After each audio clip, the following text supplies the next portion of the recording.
अस्सलाम वालेकुम नाजरीन, INE टुडे न्यूज़ में आपका खैर मकदम है।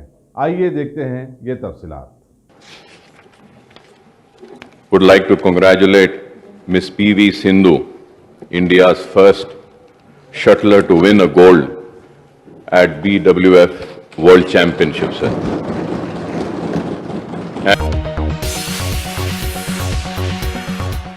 अगर आपने हमारे चैनल को सब्सक्राइब नहीं किया है तो आपको यहाँ सब्सक्राइब बटन दिख रहा है, उसे क्लिक करिए और सब्सक्राइब कीजिए और साथ ही साथ बेल आइकॉन को भी क्लिक करिएगा जिससे कि आपको ताज़ा अपडेट मिलते रहें।